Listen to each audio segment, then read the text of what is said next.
you can probably be fine. Welcome back, everyone. So Wednesday, which you guys know how I feel about Wednesdays, and the weather just kind of reiterates that. Just kind of want to just give it a Wednesday. What do you guys say? All good? Yeah. Man, so tempting. I have the power, but I don't know how long I have the power if I continue using that power consistently. So I guess we'll just spend the day in the learning endeavor instead of just finding out how miserable it is outside. All right, before we get started, I did want to update. So I heard back from two groups, and so our schedule is set for our presentations in the semester, and I just wanted to make sure that we have an update on that. So I put this on Brightspace, and yeah, the project group assignments folder here. Just for context, where everybody's going to be assigned is we're starting out with team soccer plus Kirsten on Monday. And then we're moving to Madeline, Dylan, Leah, Cindy, Kyle. I don't have a clever name for you guys. If you want to come up with a clever name, then yeah, it's great. Team Sunlight, how's that sound? Or Team Cat. Yeah, all right. All right. And then looking at the last group, I just see Matt's name in there. I think Team Snarky, but there's a few Snarky individuals. What did you call yourself, Snarky, Maddie? Definitely. All right. So they're finishing up on Friday, and so that's with the order of presentations. Again, I just wanted to make sure everybody is aware when they're presenting based on the requests, and so that's what we're going to be looking for week 15. All right, for week 11, which is where we're at right now, we have a attestation standards case. So a little bit of background behind this. So kind of what my goal was in this one is to reinforce some of the things that we talked about with respect to attestation and assurance back in 417, without having to actually go back through it. This actually is a pretty significant section of the CPA exam. It's like, say, half of part 5 is on attestation standards and half of part 6 is on assurance standards. And I don't feel like I do enough emphasis on those areas. So this was kind of one of those ones that I gave in, and I wanted to actually talk a little bit about things that were just not traditionally audited, because we tend to reiterate the really important stuff over and over again, but don't really talk about some of the things that are related to it, but not exactly auditing. So this is a little bit older case, and some of the stuff has been updated. Trying to follow the link in the case to the attestation standards. The ICPA is actually divesting a lot of their attestation standards, and PCOB has been picking them up. So that's why I gave you the link on the assignment to go to the PCOB website instead of the attestation or the ACCT website. So yeah, a little bit of background on this. This is a legitimate case. This is a company that was in place late 2000s, and I think the company ended up going bankrupt. I think it was 2009, but I can't remember exactly for sure. It may have said in the case. But Sentinel Management Group, an investment advisory group, they characterize themselves as honest and reputable. That was what the case said. And there's a quote in there, which is actually relevant to one of the things that we're going to talk about today. Never lost a dime of client funds or delayed even one day in returning the full amount of client's cash.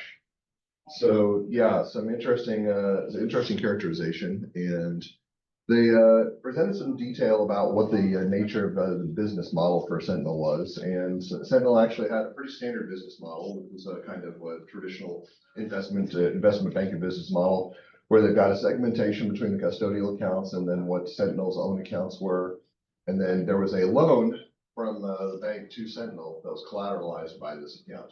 Now, this is kind of the crux of this particular case, because this account has to be sufficient enough in size that it can collateralize the loan, but they're still going to be investing on doing activity in this account. And so it's going to be a kind of a delicate balancing act, making sure that everything is going correctly. So one of the things that was very critical about the nature of this model is that the client accounts over here, the ones that Sentinel has custody over, they're called their custodial accounts because they've got oversight of these accounts. So if you think about it, this is like somebody who's an investment broker and manages the accounts for others, but it's not their own accounts. They get paid some commission or some fee off of managing those accounts, but this does not belong to Sentinel. this is what belongs to Sentinel. There should never be intermingling. And I like this diagram. It's a very simple diagram, but it does convey the nature of this, is that the large amount of their business was through this as custodial accounts, and you can see the investments in it are also the clients. But there's no point in which we actually see an overlap here. And that lack of overlap was paramount. We do not want to see any intermingling of custodial accounts and client accounts. So by this logic, there needs to be a lot of controls, a lot of oversight in this area. And one of the things that was required by the SEC is that they actually had to send account statements to Sentinel clients. Now, this should look really familiar to you all, at least in context. Again, this is not something we specifically talked about, but we can actually relate this to something that we've talked about. And we'll talk a little bit about this particular diagram here in just a bit. But there's two possible paths. There's the direct path where this custodian, who's actually the bank holding the accounts, that would actually send updates to the Sentinel clients, or where the custodian sends an update to the Sentinel Management Group, and then the Sentinel Management Group sends it to the clients. They call this one the direct path, which goes directly from the bank to the clients, and then the Sentinel Management Group path to the clients, that's the indirect path. And there's a little bit of controversy in that particular scenario for obvious reasons that we're going to talk about. Now, the auditor, which is Altschuler, Melvoin, and Glasser, which they sort of shortened down to Altschuler, thankfully, also performed the attestation engagement over SMG compliance of the Investment Advisor Act.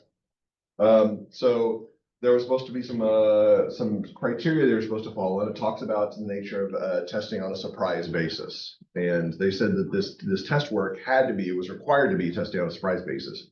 And we've talked about this already in auditing. We talked about the nature of testing on an expected point of time versus an unexpected point in time. And if we need greater assurance, then testing when the client doesn't know that we're coming in is going to give us greater assurance. And the reason why is that they don't have time to prepare to conceal anything. So this is on page, I think it starts on page 219. It talks about that the test on surprise basis, but a little bit later on 221, if you go a little bit down, talks about Altschuler told Sentinel management in advance to perform the attestation engagements. 1 year, Altschuler permitted Sentinel to choose the date on which the examination would be performed, which, if it's supposed to be on a surprise basis, kind of defeats the purpose of the surprise basis if Sentinel management agrees with the one who actually makes that decision. And then one of the things that was also mentioned, they actually had the bank loan, which was kind of the crux of this whole contentious issue, this bank loan right here. And so we say Sentinel Management Group, they proudly displayed this bank loan as a measure of their capital they had on their financial statements. Isn't that correct? They proudly presented this on their financial statements. Can everybody agree with that statement right there? Hopefully everybody's going, no, Dr. Barnes, that's true. It's not true. You're being facetious. Yes, I am. Okay. So every single year that Altschuler tried to do this attestation engagement, the SMG basically said, yeah, this is not part of our balance sheet. And Altschuler every single year said, yes, it is. Get it on your balance sheet, because this is one of those things you have to have on there. So continuous reporting issues, so contentious environments. This is 2002 to 2006. So I guess the bankruptcy actually occurred a little bit earlier than I mentioned. So 2007 is right around the time. So anyway, the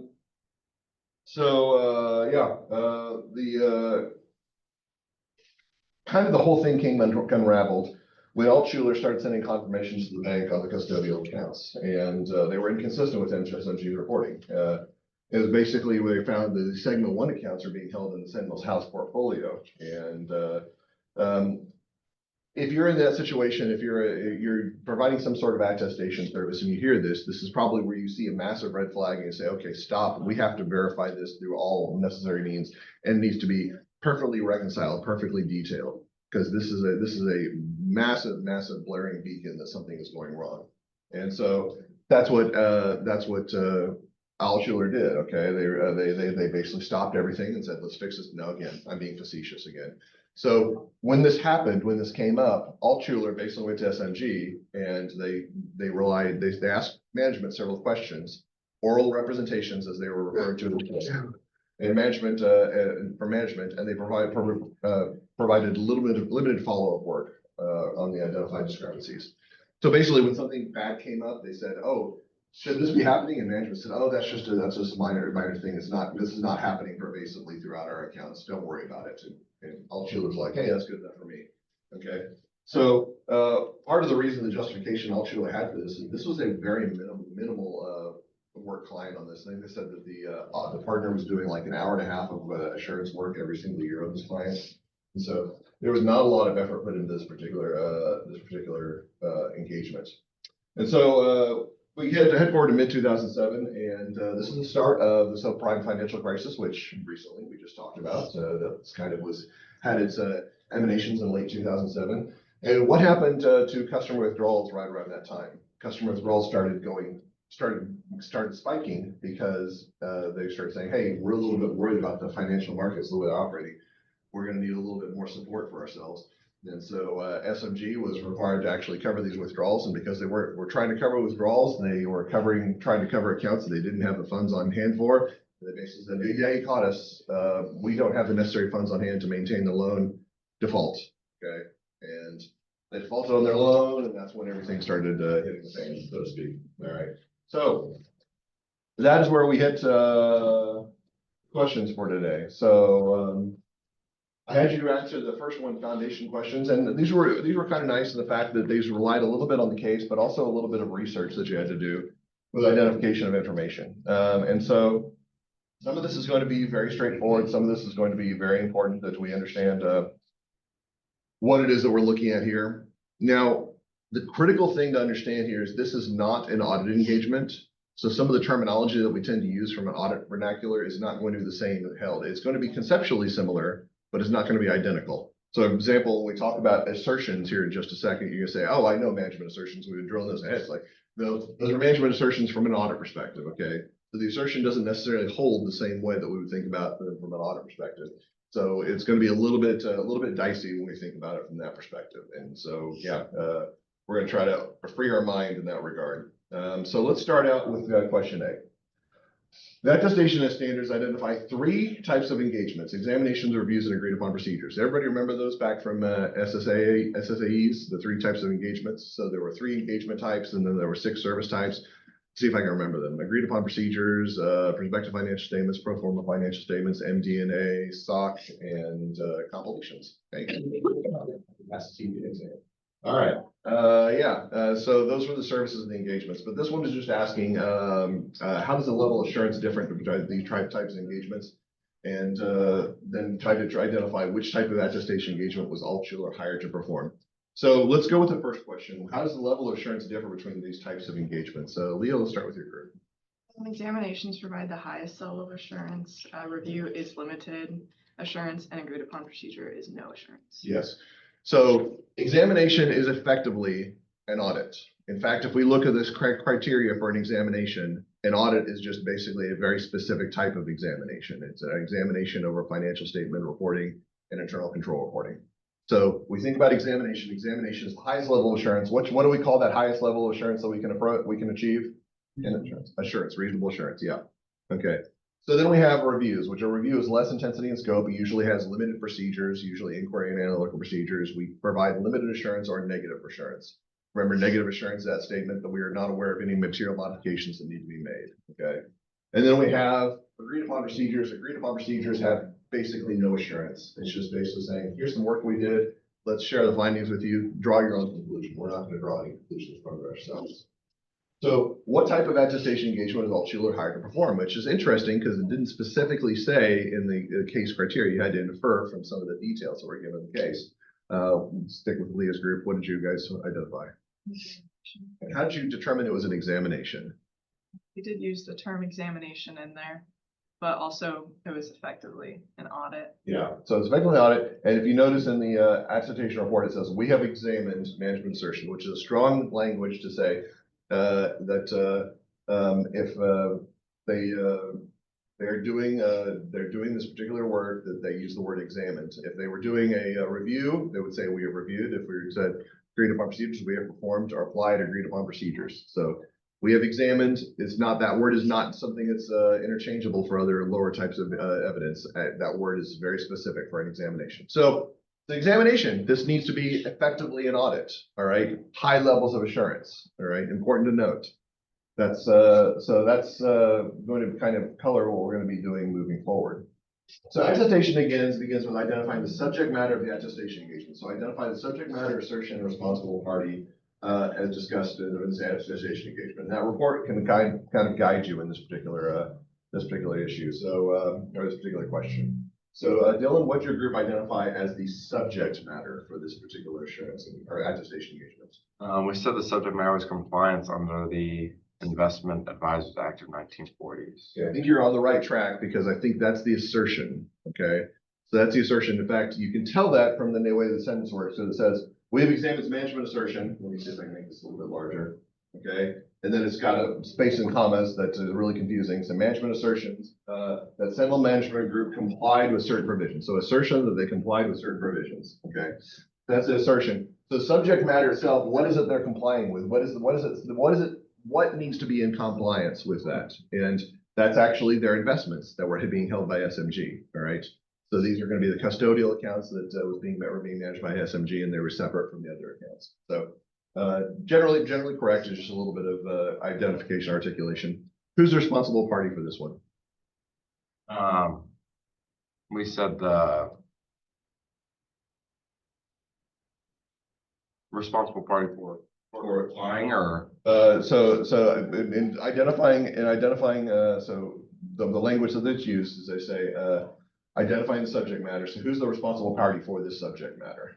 So the subject matter is the investment. Sentinel Management Group. Sentinel Management Group, specifically what subset of, or so you say Sentinel, actually it's in the name, it says Sentinel Management Group, but it's actually the management of Sentinel Management Group, which is confusing because they have management in the names. Is that just the managers? Is it just Sentinel Group if they're not a group of managers? So I think management in the name of the title is that we manage resources for you, and then it's the management of Sentinel Management Group, which is kind of redundant, don't you think? Okay, that's pretty much par for a Wednesday for us right there, guys. So yeah, redundancy. But yeah, it actually says in here, management's responsible for the company's compliance with these requirements. Talking about management's responsibility. So yeah, is that pretty consistent with the way we would actually characterize if this was an audit?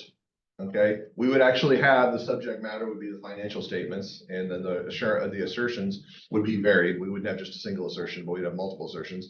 By the way, if we were to do this as an audit, could this, first of all, ignoring the fact that the subject matter is not something that we could audit, because we can't audit investments held by SMG, because remember, audit is specifically by definition is financial statements and internal controls. But assuming that we could perform an audit engagement, would it be feasible for us to do an audit engagement over just a single assertion? Is that something that's allowed? Yes, it is. Okay. Not a publicly traded company audit if we're talking about an annual financial statement audit. But if we were to perform an audit engagement, say that we were hired by a bank and they say, we want you to audit the financial statements, but we only want to test the existence of the critical accounts. Could we do that? The answer is absolutely. Okay. Absolutely. We could look at the accounts where existence is relevant. So yeah, that's something to note there. All right. Moving on to question C. Question C. All right. So explain what by criteria is meant. And this is going to be under the AT sections, attestation engagement sections 101. So what do we mean by criteria? And we can actually get down to the definitions of the items here. It talks a little bit about the nature of criteria, especially as far as suitability, available criteria. Okay. So what do we mean by criteria as a general statement? Who do I have up next? Matt. Okay, so the criteria in this instance is just what we're measuring their assertions by. In this specific instance, it's the sections and provisions of the Investment Advisors Act. They specifically mentioned they are suitable because, A, free from bias because they're government documents. B, they're measurable. You either follow the rules or you haven't. Let's see, they are complete. Again, the government documents.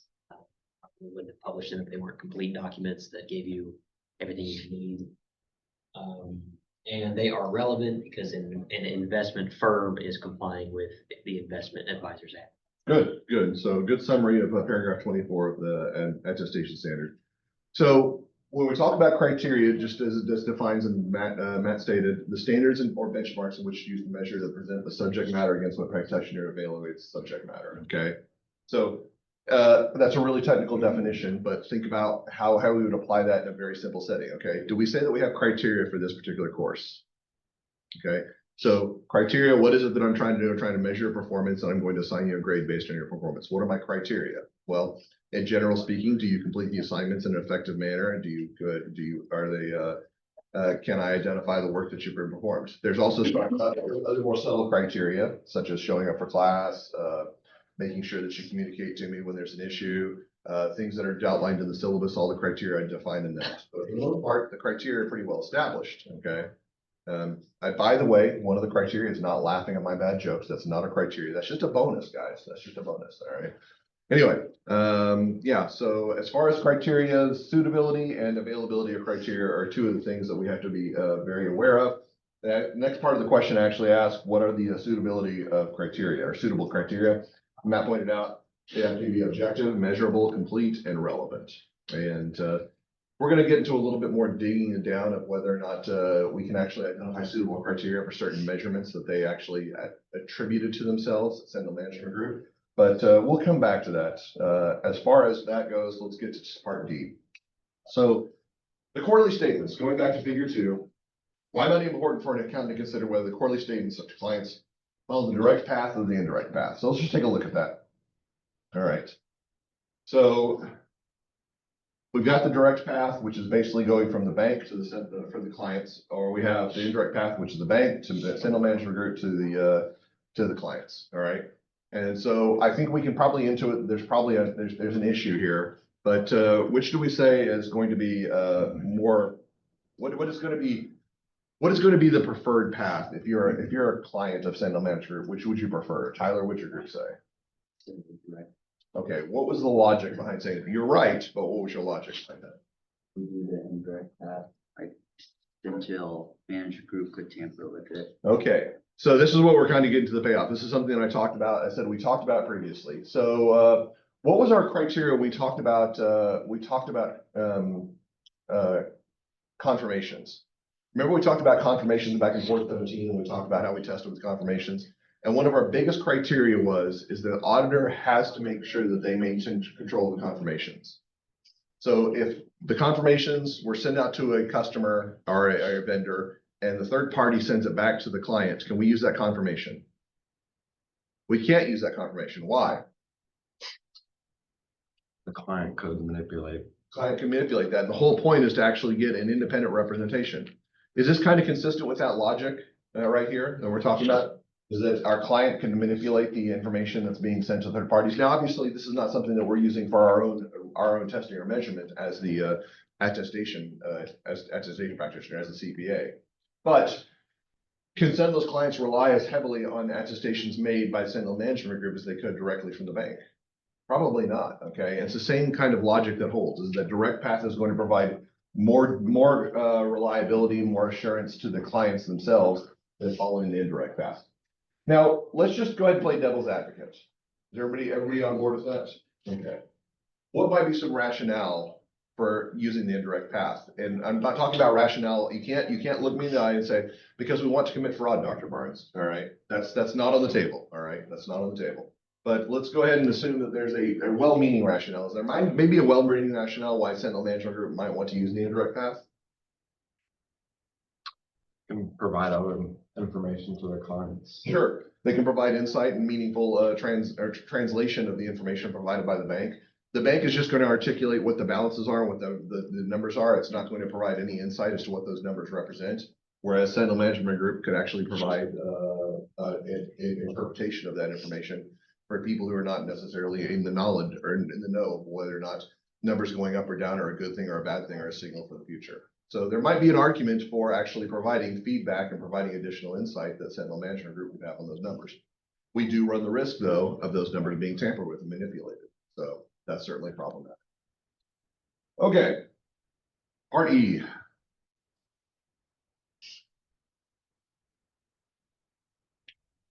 Why is element of surprise sufficiently important or required in this type of attestation engagement? And so element of surprise would basically say that if I should normally be calling on the group leaders, but instead I'm going to call on Holden to answer this question because that's the element of surprise. I'm just joking, Holden. I'm not going to do that to you. I'm going to call John instead. No. Okay. All right. All right, Leah, this is not a surprising question. You knew it was coming up. Okay. But why might element of surprise be so important? So management doesn't have the opportunity to mess with the investigation or figure out how to evade or evade the auditors. Right. So there's just less opportunity for concealment or for like disguising what's actually happening there. And again, the logic that we held back in 417, one of the things that I talked about, I said, would it be better if I just tested via pop quiz? And if I said, I really want to know whether or not you're maintaining your knowledge at a given point in time. I want your knowledge of auditing to be consistent throughout the semester. I don't want to be, all right, we got a quiz on Friday, better start jamming, better start reviewing that material right before the quiz. I don't want to be, okay, I'm going to spend 5 hours before the exam doing a cram session. I want it to be consistent throughout so that you have knowledge of auditing throughout the semester. So can we say that a pop quiz would be a more meaningful representation of your knowledge at a given point in time? I shouldn't say given, a random point in time. Probably so, okay? Why don't we do that then? Well, mostly because we're not vicious individuals as instructors, okay? We do actually care about your sanity and well-being. And so that being said, is it the same thing for a company like a Sentinel Management Group? Should they be consistent in their performance all the way throughout, or is it okay for them to say, all right, we are not at our top performance right now, we're committing fraud, but if we get up to the point that we know that the examination is going to take place, we can fix these problems so that we can actually have at least a meaningful assurance or attestation engagement take place to where people don't think anything's going wrong. Is that where we really want to be for these types of engagements or this type of testing? Probably not. We would like consistent performance throughout the year, all right? So it's a bit of a different scenario. Now, again, I'm going to try to make sure that we approach this. Could there be an argument for not doing this on a surprise basis? Is there a reasonable, rational argument? And again, I don't want you to look at me as Dr. Barnes. Again, I'm trying to commit fraud. You're making it so much harder for me, okay? Ignoring the idea that you're trying to commit fraud, I realize that I've had you do that not once but twice now in forensics. But ignoring that, what would be a logical argument for saying that we could justify not doing this on a surprise basis? Put together materials. Right. Yeah. So basically, the collection of this information, the detail is based on a timely basis. It's not something that we readily have. Management doesn't necessarily have all the details that Al Schuler is going to be looking for at a given point in time. It's not like you carry all the details of a particular, like if I were to say, what is your financial position or what is your net worth? And it's like, well, I've got that in my wallet. You don't necessarily carry that around with you. It's going to be something that you have to research and identify. Okay. So if that's the case, we're talking about a complex subject matter criteria, having some knowledge, some pre-existing knowledge would actually be able to better answer those questions. It's a little bit of a sticky or a slippery slope. It's a sticky subject. Those are two different things. I realize sticky and slippery have different connotations and I use them both here. So it's a bit of a slippery slope. We go down one path and we could actually find ourselves not being able to give sufficient credence to the other. So I do think there's a legitimate argument for saying there does need to be some preparation. But for the most part, the argument about surprise planning does hold water. It does make sense. All right, part F. Identify and explain which of the general standards for an attestation engagement Altshuler may have failed to fully follow fully in this examination. So that actually means that we better take a look at the general standards. So let's go ahead and keep moving down to the AT, okay? So let's actually back up because we were talking about suitability available criteria. That's so general standards. We got training proficiency, adequate knowledge of subject matter, suitability and availability of criteria, independence, and due professional care. Now, interestingly enough, when I was going through these, I found two that I thought were just slam dunk, very obvious that they had problems with, okay? And then I had two more that I thought, yeah, there's probably some suspect action going on here. So let's talk about these at different levels, okay? So Dylan, what does your group identify were general standards that you just thought absolutely that there was a violation here? The due professional care. Yeah, that's one of them that's very obvious. There was definitely a lack of due professional care, given the context of the situation and the fact that SMG did end up just declaring bankruptcy as a result of their shenanigans. Any others that your group identified? We didn't when we initially went through this. Okay, so Matt, what about your group? For general competency, maybe subject matter. And the subject matter, they knew what they were doing. Criteria was fine. Independence maybe because the client helped create the schedule. Yeah. And then do professional care. So do professional care, I think, is the obvious one. My other obvious one was training and proficiency. And the reason I make the argument on training and proficiency is that they were being given representations by management and not following up on it effectively. That to me does not signal a very proficient approach to an engagement. Okay. Now, again, the interpretation of that is they meaningfully do that or they not know any better. Regardless of how you approach it, you can make an argument for one or the other. So that was kind of my argument. And then as Matt pointed out, suitability and availability criteria and independence are maybe suspect. The independence one in particular, because they were doing things that they know they should have been doing, like saying, hey, you know what, we're supposed to be doing this on a surprise basis, but we like you guys, so we want to make sure that you pick the date. You pick the date that we do this surprise examination. And I said, oh, that's awfully nice of you. That doesn't scream independence to me. Now, that's not how we would interpret independence from the Code of Professional Conduct. That's not so something we say is an independence violation, but we're talking about maybe substance versus form here. And so there appears to be a relationship problem. And then the suitability and availability criteria, that actually just goes to what we're going to be talking about a little bit about whether the criteria could be applied in given situations that representations were being made. I don't know that they were really thinking about the nature of these criteria as effectively as they probably should have. So 4 out of the 5, I think you can make arguments for. Adequate knowledge of the subject matter. There's probably a reasonable argument there. They just probably weren't doing their job as effectively as they should. Okay, so yeah, let's go back. So we actually have the general standards. Now we have the fieldwork standards. So what are the fieldwork standards we identified? Planning and supervision, obtaining sufficient evidence, and representation letter. All right. So one of these, again, I think is a slam dunk. The other one, I think there's another one that's a little bit suspect. What do you think the slam dunk is, Tyler? Standards of field work. We have 3 of them: planning and supervision, obtaining sufficient evidence, and representation letter. What's your group say? You didn't answer the question. Get out. Right. Actually, who's in your group? I'm going to make them get out.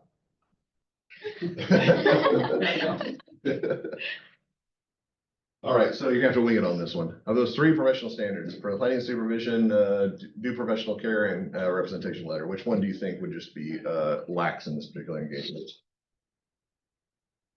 Your group's grade hinges on this one.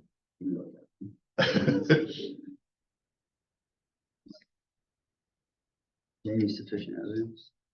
That's taking sufficient evidence is that's one of the ones I have identified. Yeah, I think that's the one.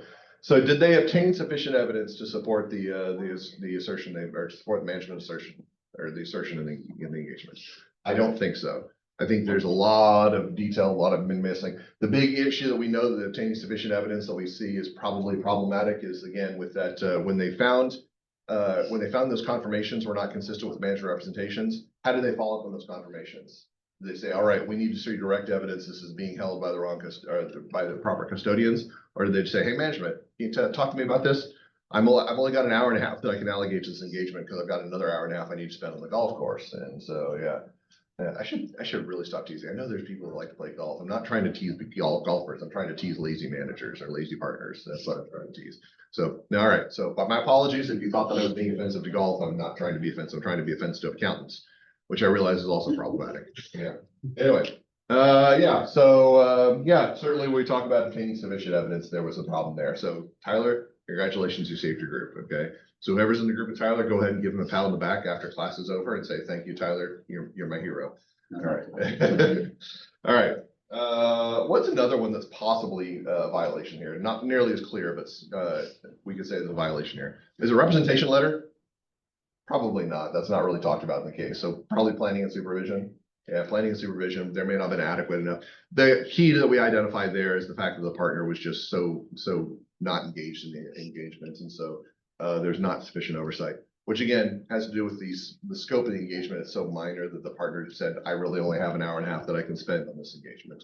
Maybe spend a little bit more time and bill the client a little bit more. Who knows? All right. So question H. Consider two other statements made by Sentinel. All right, here we go. I invest only in the highest quality securities and is not delayed even one day to return the full amount of the client's cash.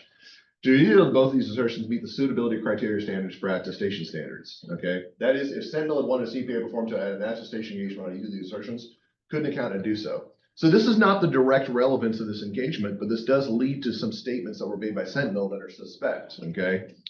Can we actually measure, can we actually evaluate the objectivity, the measurability, the relevance, et cetera, all of the suitability criteria that we talked about earlier with respect to these statements? And honestly, I think that one of these we can probably say yes, and the other one no, but the question is which one's which, all right? So back to you, Leo. What about the first one? It invests only in the highest quality securities. Is that something that would meet suitability criteria? We said no because quality is essentially a subjective measure, so it's not objective, and it's also not very measurable because your quality. Exactly. Now, we could argue for their criteria, saying if we actually look at the market and say that we can compare this to what the market and what quality is. But again, why do you measure quality? Is quality return? Is quality risk or lack of risk? Is quality some combination of those? Unless there's some given definition that everybody applies to, then it's really hard to measure quality or provide an objective basis. It is, as Leah said, that's essentially a subjective term. What about is not delayed even one day or returning the full amount to client's cash? Dylan, what'd your group say on that one? We said technically, I guess you could consider this suitable criteria. But we did not think the CPA firm met the completeness criteria for the statement. Yeah, so here's the deal is that technically that would be one of those we could identify. We'd say this is technically correct, which if you're a fan of Futurama is the best kind of correct. All right. But speaking from a practical basis, we probably would not be able to get a complete sample of or complete identification of this, as Dylan pointed out, because that was one of those criteria that would actually look at every single transaction where somebody had requested a withdrawal. We would have to test those transactions. And so it would be a challenge. Possible? Yes. Practical? Probably not. Okay. And so, yeah, this is interesting when we talk about this.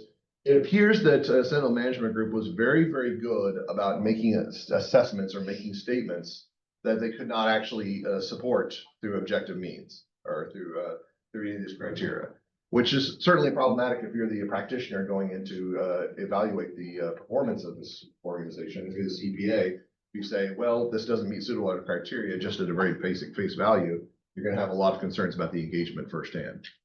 All right. Part I, define assurance and attestation and indicate how they are related. Matt, what'd your group come up with this definition? Assurance provides an opinion in the accuracy or reliability of information. Attestation is a review process that compares data and evidence. Type of assurance test that reports on the accuracy and reliability of information. Purpose of a financial statement audit is to gain reasonable assurance that financial statement prove the material misstatement. And a financial statement audit is most closely related to an examination, as well as provide a higher level of assurance that the financial statement audit is free of material misstatement. That was a succinct and comprehensive summary. Very well done. Yeah. So when we talk about assurance and attestation, they're closely related concepts. So how they're related? Basically speaking, attestation is just a form of assurance. Now we think about it. Attestation tends to be a little bit more broad in focus, which is funny because assurance is just more broad in concept.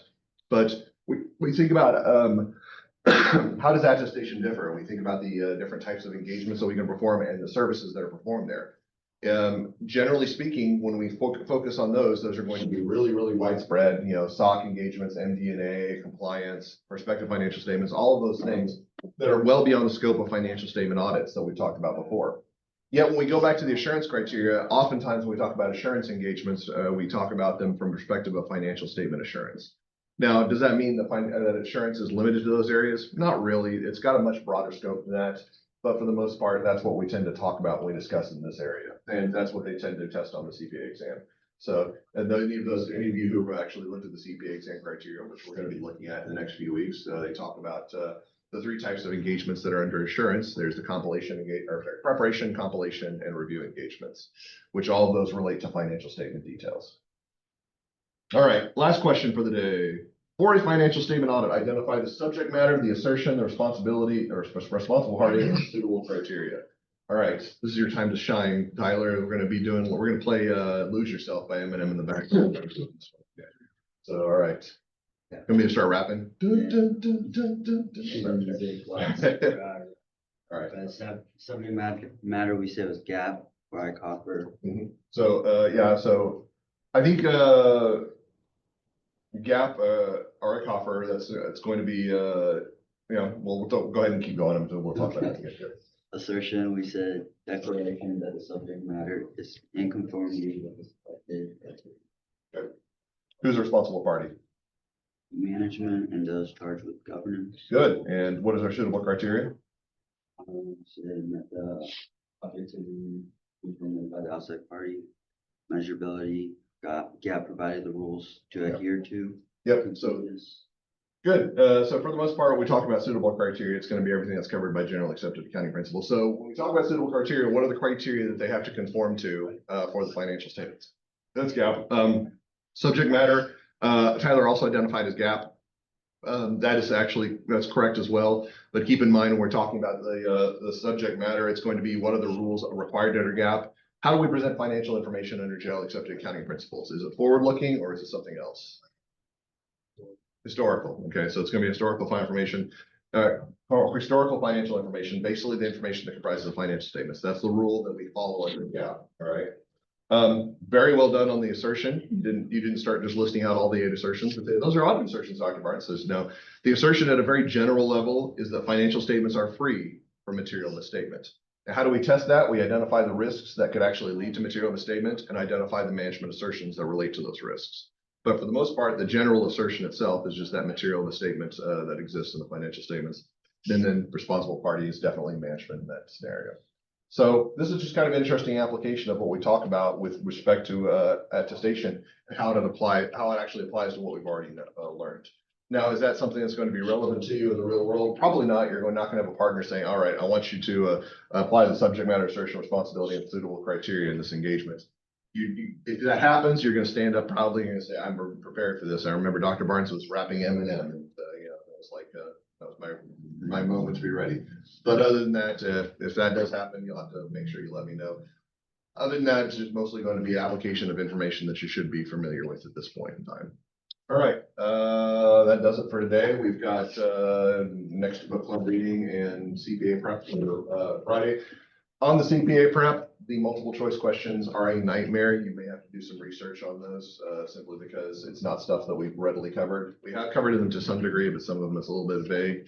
We're going to talk in detail about those. I did give you an easy task-based simulation though, so you can remember that when you start thinking multiple choice questions are brutal. You can just remember what Dr. Barnes made up for it by giving you an easy. Yeah. I know why it's Wednesday.